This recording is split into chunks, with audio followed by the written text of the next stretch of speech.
Dear students, स्वागत है आप सभी का सिटी मॉन्टेसरी स्कूल सिवान के इस यूट्यूब चैनल पर आज के बायोलॉजी क्लास में, जिसमें हम स्टडी करने वाले हैं मानव श्वसन तंत्र के बारे में। तो चलिए स्टार्ट करते हैं इस वीडियो लेक्चर को और जानते हैं कि मानव श्वसन तंत्र आखिर होता क्या है। तो देखो, मानव श्वसन तंत्र को हम ये डिफाइन कर सकते हैं, परिभाषित कर सकते हैं कि मानव श्वसन तंत्र मानव के शरीर में पाया जाने वाला एक अंग तंत्र है जो 3 अंगों से मिलकर बना होता है। नंबर 1 मस्तिष्क यानी कि ब्रेन। दूसरा बात करेंगे तो दूसरा हम लोग बताएंगे मेरुरज्जु, और तीसरा हम बताएंगे तंत्रिकाएं। ठीक है, तो एक बार फिर से रिपीट करता हूं कि मैंने क्या डेफिनेशन बताया है। मैंने बताया है कि मानव तंत्रिका तंत्र मानव में पाया जाने वाला एक अंग तंत्र है जो मस्तिष्क, मेरुरज्जु और तंत्रिकाओं से मिलकर बना होता है, और इसका मेन काम होता है, उसका मेन कार्य होता है शरीर का नियंत्रण करना, शरीर का समन्वय करना, यानी कि शरीर के अलग अलग जो अंग काम कर रहे हैं उनको नियंत्रित एवं उन्हें समन्वित करना। तो ये मानव श्वसन तंत्र हो गया। अब बात करते हैं मानव श्वसन तंत्र के अलग अलग भागों के बारे में। तो मानव श्वसन तंत्र जो है, इसके 2 मुख्य भाग हैं। एक है केंद्रीय तंत्रिका तंत्र, जिसको हम लोग सीएनएस शॉर्ट में बोल सकते हैं। सीएनएस का पूरा नाम हो जाएगा सेंट्रल नर्वस सिस्टम। और दूसरा है मानव तंत्रिका तंत्र का भाग, वो है परिधीय तंत्रिका तंत्र, जिसको हम लोग शॉर्ट में कह सकते हैं पीएनएस, यानी कि पेरिफेरल नर्वस सिस्टम।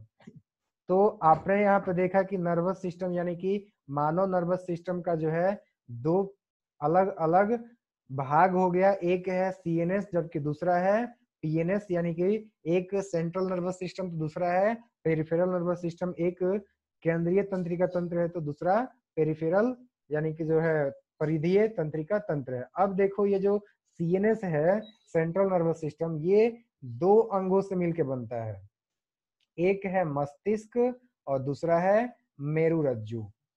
तो ये सेंट्रल नर्वस सिस्टम का 2 भाग हो गया, मस्तिष्क और मेरुरज्जु। जबकि बात करेंगे पीएनएस यानी पेरिफेरल नर्वस सिस्टम का, तो इसका जो है 2 भाग हो जाएगा। एक हो जाएगा कपाल तंत्रिका और दूसरा जो कि मस्तिष्क से निकलती है, और दूसरे हो जाएंगी मेरुरज्जु तंत्रिका या फिर मेरु तंत्रिका, जो कि मेरुरज्जु से निकलती है। जैसा कि मैंने आप लोगों को कहा था कि मानव तंत्रिका तंत्र जो है वो 3 चीजों से मिलकर बनता है। एक है मस्तिष्क, दूसरा है मेरुरज्जु और तीसरा है तंत्रिकाएं। और तंत्रिकाएं जो होती हैं वो यहाँ पर 2 प्रकार में डिवाइड हो गई हैं। एक है कपाल तंत्रिका और दूसरा है मेरु तंत्रिका।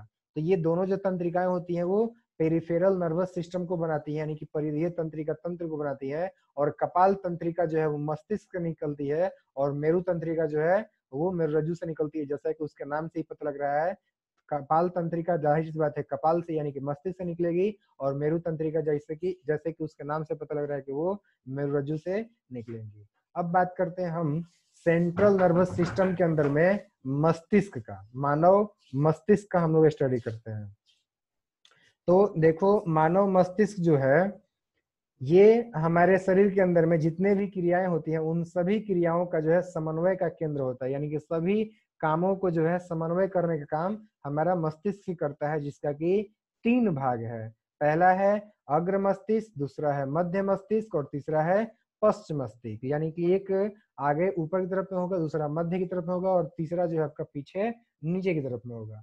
अब सबसे पहला जो अग्र मस्तिष्क है उसको देखते हैं। तो देखो, अग्र मस्तिष्क के बारे में यहाँ पे बताया जा रहा है कि यह मस्तिष्क का सबसे जटिल और यानी कि एवं विशिष्ट भाग है। यह प्रमस्तिष्क है, यानी कि प्रमस्तिष्क और अग्र मस्तिष्क दोनों जो है आपका एक ही कहने का मतलब हुआ, जो कि आगे की तरफ में होता है।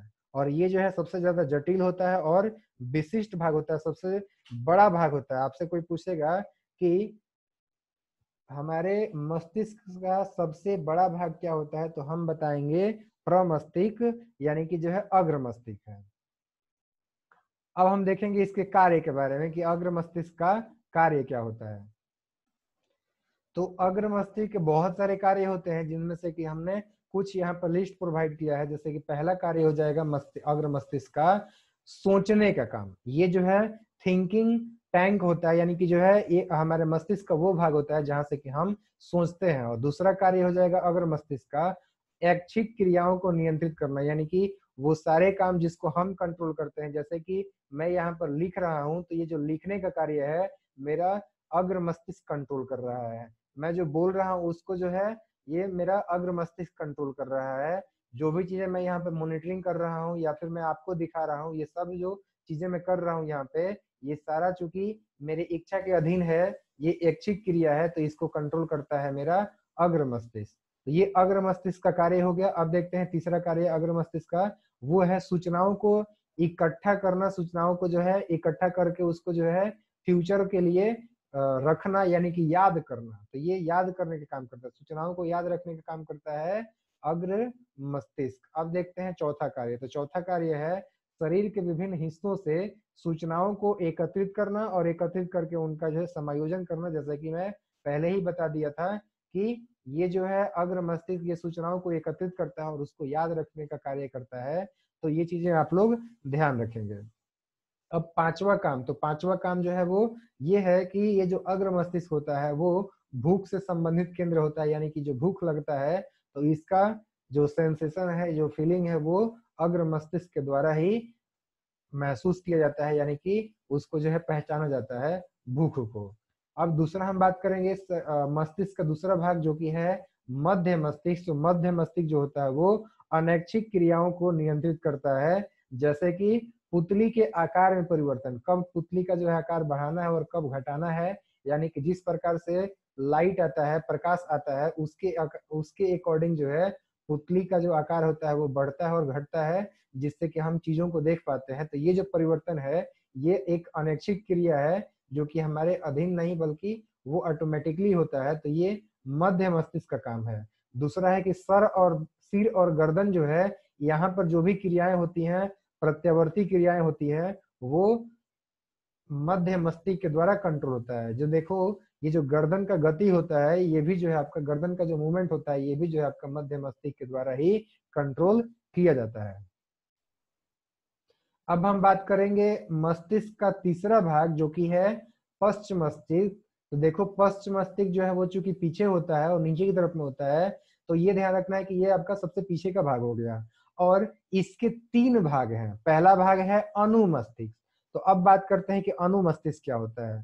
तो देखो अनुमस्तिष्क जो है इसका मेन जो काम होता है, जो कि ये तो आपका जो है पीछे की तरफ में एक पत्ते के जैसा जो है स्ट्रक्चर होता है अनुमस्तिष्क। और इसका मेन जो काम है वो है शरीर की संस्थिति और संतुलन बनाना। ये ऐच्छिक क्रियाओं की परिशुद्धि को करता है, जैसे कि पैन उठाना।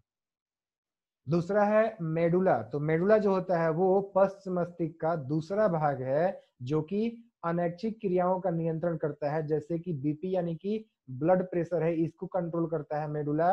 वमन यानी कि उल्टी हो गया, स्नीजिंग यानी कि छींकना हो गया, कफ यानी कि जो है खांसना हो गया, ठीक है, या फिर श्वसन, श्वसन कहने का मतलब कि जो इंटरनल श्वसन होता है या फिर पाचन वगैरह है, तो ये सभी जो क्रियाएं होती हैं ये अनैच्छिक होती हैं।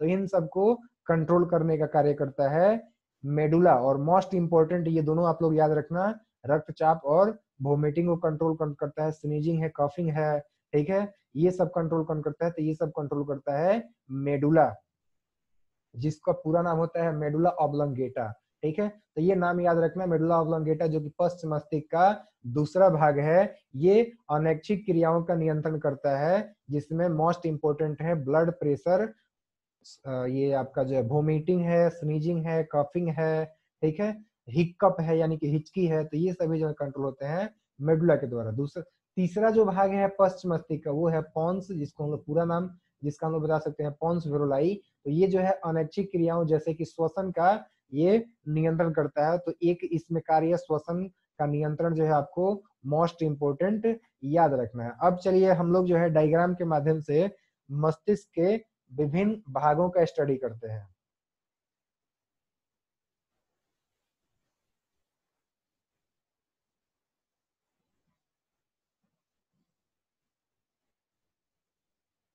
देखो, तो देखो यहाँ पर जो है आपको मस्तिष्क का भाग दिखाया गया है, अलग अलग जो है इनके भाग यहाँ पे शो किया हुआ। सबसे पहले तो देखो इसमें आप जो ये भाग देख रहे हो, यहाँ से देखो, यहाँ से ये जितने भी आप भाग देख रहे हो ऊपर की तरफ में, ये सभी भाग जो है आपके, ये है आपके जो है ये अग्र मस्तिष्क है।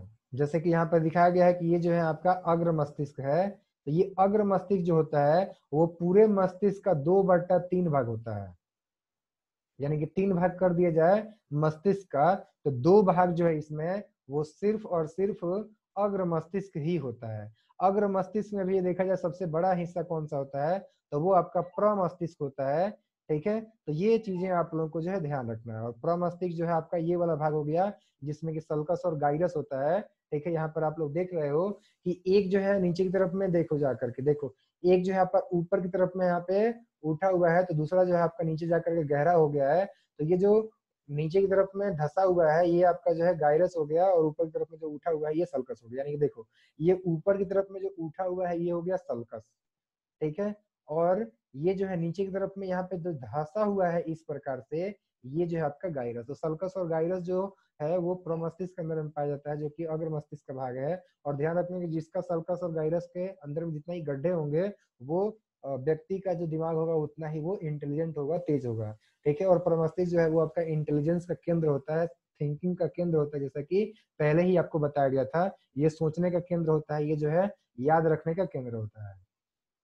दूसरा यहाँ पर थैलेमस और हाइपोथैलेमस का बात करते हैं। ठीक है, तो अग्र मस्तिष्क के अंदर ही आपका जो है आ जाएगा हाइपोथैलेमस। तो ये हाइपोथैलेमस है जो कि आपका यहाँ पर व्हाइट कलर का दिखाई दे रहा है। अब बात करते हैं हम लोग मध्य मस्तिष्क का। तो मध्य मस्तिष्क जो है यहाँ पर पाया जाता है, ये आपका जो है मध्य मस्तिष्क हो गया, जहाँ पर कि जिसका काम होता है मेनली, अगर बात करेंगे तो गर्दन का मूवमेंट, और इसके साथ साथ जो हमने अभी बात किया था कि पुतली का जो आकार में चेंजिंग होता है, बदलाव होता है, वो मध्य मस्तिष्क के द्वारा किया जाता है। ठीक है, यानी कि देखने को कंट्रोल करता है मध्य मस्तिष्क, ऐसा हम लोग कह सकते हैं। अब बात करते हैं हम लोग तीसरा, और जो कि आपका सबसे ऊपर में आपने देखा, देखो यहाँ पे सबसे ऊपर में जो है आपने देखा था, यहाँ पे सॉरी यहाँ पे थोड़ा सा उतना सटीक नहीं बन पा रहा है। यहाँ पर सबसे ऊपर में आपने देखा था अग्र मस्तिष्क, उसके नीचे आपने देखा हुआ यहाँ पर कौन सा मस्तिष्क, मध्य मस्तिष्क। तो इसके नीचे में यहाँ पर कलर में चेंज करके आपको बता दे रहा हूँ, चलो ब्लू कलर से। यहाँ पर अब जो नीचे में आपको दिखाई दे रहा है ये वाला भाग, तो ये आपका हो जाएगा पश्च मस्तिष्क। तो पश्च मस्तिष्क के जो है 3 भाग होते हैं, जैसा कि आप लोग पहले से ही जानते हो। सबसे पहले यहाँ पर देख सकते हो, यहाँ पर है पॉन्स, तो ये हो गया आपका जो है पॉन्स, जिसको हम लोग पॉन्स वेरुलाई कहते हैं। यहाँ पर हो गया मेडुला, तो ये जो है आपका मेडुला का भाग हो गया। ओके, ये जो आपका मेडुला हो गया। और यहाँ पर जो पीछे की तरफ में पत्ते के जैसा एक आपका मस्तिष्क का भाग दिख रहा है, ये है अनुमस्तिष्क। तो ये आपके जो है पश्च मस्तिष्क के 3 भाग हैं, पोन्स, मेडुला और अनुमस्तिष्क, जो कि आपके जो है पश्च मस्तिष्क के भाग हैं। तो उम्मीद कर रहा हूँ कि ये स्ट्रक्चर आप लोगों को समझ में आ गया। एक इंपॉर्टेंट फैक्ट यहाँ पे ध्यान रखो, जो ग्लैंड के बारे में जब पढ़ाऊंगा तो आप लोगों को याद रखना पड़ेगा। तो यहाँ पर जो आपका पॉन्स होता है, इसके ऊपर जो है यहाँ पर पीयूष ग्रंथि होता है, यानी कि जो है आपका यहाँ पे पिट्यूटरी ग्लैंड होता है। और पिट्यूटरी ग्लैंड यानी कि पीयूष ग्रंथि को जब हम लोग मास्टर ग्लैंड बोलते हैं। अब इसको मास्टर ग्लैंड इसलिए बोलते हैं क्योंकि ये दूसरे ग्लैंड को भी जो है आपका कंट्रोल करने का कार्य करता है। ठीक है, और साथ साथ यहाँ से जो बहुत सारे हार्मोन्स जो है सिक्रीट होते हैं, जो कि अलग अलग प्रकार के कार्य करते हैं, जैसे कि दूसरे ग्लैंड्स को भी कंट्रोल करना। तो इस प्रकार से हमने मस्तिष्क का स्ट्रक्चर देखा। एक इंपॉर्टेंट फैक्ट ये भी ध्यान रखो कि चूंकि ये इतना अहम है, जो कि हमारे शरीर को बैलेंस कर रहा है, शरीर को कंट्रोल कर रहा है, शरीर को जो है शरीर के अलग अलग जो अंग हैं उन सभी को कोऑर्डिनेट कर रहा है, इसके बिना जो है शरीर में अलग अलग जो कार्य है वो नहीं हो पाएंगे, शरीर के जो अंग है वो कार्य नहीं कर पाएंगे। तो इसलिए इसका सुरक्षा भी उतना ही अहम हो जाता है। तो यही कारण है कि इसके चारों तरफ में आपका जो है 3 लेयर पाया जाता है मेनिंजेस के झिल्ली का, और उस मेनिंजेस के झिल्ली के बीच में जो है आपका जो है फ्लूइड पाया जाता है, जो कि इसको फ्रिक्शन से बचाता है। साथ ही साथ जो है इसके ऊपर में कपाल होता है, खोपड़ी होता है, जो कि काफी सख्त होता है। तो ये जो आपका किसी प्रकार कोई भार हो या चोट हो, तो ये कपाल ही सह लेता है, अंदर की तरफ में चोट को जाने भी नहीं देता है। हल्का फुल्का अगर चोट जाता भी तो जो आपका मेनिंजेस की झिल्ली है वो उसको जो है अंदर की तरफ में महसूस नहीं होने देती है। उनके बीच में जो आपका फ्लूइड भरा रहता है वो भी उसको जो है अंदर की तरफ में फ्रिक्शन को जाने से रोकता है। तो इस प्रकार से हमने जो है ये मस्तिष्क का स्ट्रक्चर देखा। अब चलिए आगे भी कुछ और हम लोग फैक्ट्स को जानते हैं। अब हम लोग जो है मस्तिष्क और मेरुरज्जु की सुरक्षा जो है क्यों जरूरी है इसको जानते हैं।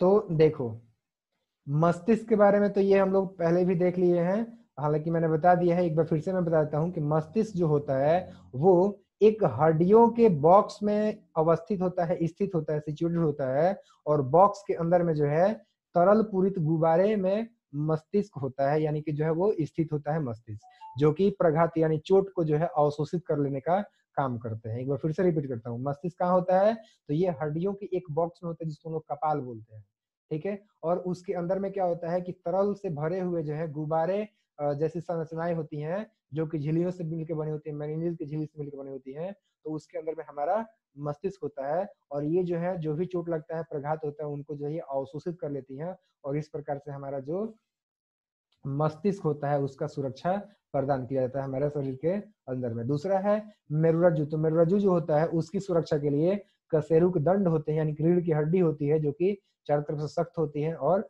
स्पाइनल कॉर्ड यानी कि मेरुरज्जु की सुरक्षा करती है। तो इस प्रकार से हमने देखा कि मस्तिष्क और मेरुरज्जु का सुरक्षा होता है हमारे शरीर के अंदर में। अब हम लोग देखते हैं तंत्रिका उत्तक और पेशी उत्तक के बीच में कैसे जो है समन्वय होता है। तो देखो, सबसे पहले जो ज्ञानेंद्रिय होती है हमारे शरीर के अंग, वो ज्ञानेंद्रिय जो है उद्दीपन को रिसीव करती है, और रिसीव करने के बाद से जो है वो ट्रांसफर करती है संवेदी तंत्रिका को, और संवेदी तंत्रिका जो है उन सभी उद्दीपनों को लेके जाती है हमारे केंद्रीय तंत्रिका तंत्र में, यानी कि ब्रेन के पास में, स्पाइनल कॉर्ड के पास में, ठीक है। और वहां पर यानी कि केंद्रीय तंत्रिका तंत्र में सूचना को प्राप्त किया जाता है, उनको संशोधित किया जाता है, और फिर ये डिसीजन लिया जाता है कि हम कौन सा रिस्पॉन्ड करें, कौन सा जो है एक्शन ले।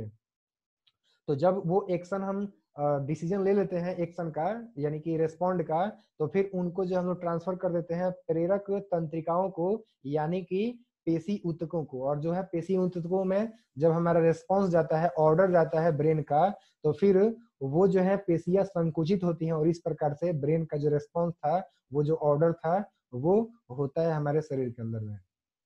तो इस प्रकार से हमने देखा कि हमारे शरीर में जो है किस प्रकार से तंत्रिका ऊतक और पेशी ऊतक, यानी कि संवेदी तंत्रिका और जो है हमारा पेशी ऊतक के बीच में जो है आपका समन्वय होता है हमारे ब्रेन के जरिए। सो अब हम लोग देखते हैं कि विद्युत संकेत या फिर जो विद्युत तंत्रिका है, सॉरी विद्युत तंत्रिका बोल दिया गलती से, विद्युत संकेत जो है या फिर तंत्रिका तंत्र है, इनका क्या सीमा है, यानी कि कौन से कार्य ये नहीं कर पाते हैं। तो पहला देखते हैं, विद्युत संवेग जो है वो केवल उन्हीं कोशिकाओं तक पहुंच सकता है जो कि तंत्रिका तंत्र से जुड़ी हुई थी है। तो ये पहला जो है आपका विद्युत संकेत का या फिर जो है तंत्रिका तंत्र का लिमिटेशन हो गया, कि ये जो है सिर्फ और सिर्फ उन्हीं कोशिकाओं तक पहुंच पाता है विद्युत संकेत या संवेग जो कि तंत्रिका तंत्र से जुड़ी होती है। यानी कि तंत्रिका तंत्र जहां जहां पर फैला हुआ होता है वहीं पर जो है ये विद्युत संकेत पहुंच पाता है, और वहीं पर ये जो ऑर्डर है वो फ्लो हो सकते हैं, दूसरी जगह पर ये ऑर्डर जो है पहुंच ही नहीं पाते हैं। तो ये एक इसका लिमिटेशन हो गया। दूसरा बात करते हैं, दूसरा है कि एक बार विद्युत आवेग उत्पन्न करने के बाद कोशिका नया आवेग उत्पन्न करने से पहले जो है अपनी कार्य विधि सुचारू रूप से करने के लिए समय लेती है। अतः कोशिका लगातार आवेग उत्पन्न नहीं कर सकता है। तो ये तंत्रिका तंत्र का जो है आपका दूसरा लिमिटेशन हो गया कि ये लगातार कार्य नहीं कर सकती है, क्योंकि ये एक बार जब विद्युत आवेग को उत्पन्न कर लेती है तो उसके बाद से कोशिका जो है नया आवेग उत्पन्न करने से पहले अपने काम को फिर से सुचारू रूप से करने के लिए जो है, यानी कि जिस प्रकार से उसने पहले विद्युत आवेग को उत्पन्न किया था उस प्रकार से फिर से विद्युत आवेग को उत्पन्न करने के लिए ये समय लेता है, और इसलिए लगातार कार्य नहीं कर रहा होता है। तो ये दूसरा लिमिटेशन हो गया। अब तीसरा बात करते हैं, तीसरा लिमिटेशन ये है कि ये पौधों में चूंकि तंत्रिका तंत्र नहीं होता है तो उसके अंदर में ये कार्य नहीं करता है, यानी कि ये इसका तीसरा लिमिटेशन हो गया तंत्रिका तंत्र का, कि जो सिर्फ और सिर्फ जंतुओं के शरीर के अंदर में ही आपका जो है कार्य करता है। तो इसी के साथ में हमने जो है आप लोगों को मानव तंत्रिका तंत्र के बारे में बताया। उम्मीद कर रहा हूँ कि ये सारे फैक्ट्स आप लोगों को बढ़िया तरीके से समझ में आ गया है। सो इस वीडियो लेक्चर को अंत तक देखने के लिए आपका बहुत बहुत धन्यवाद। Thank you very much.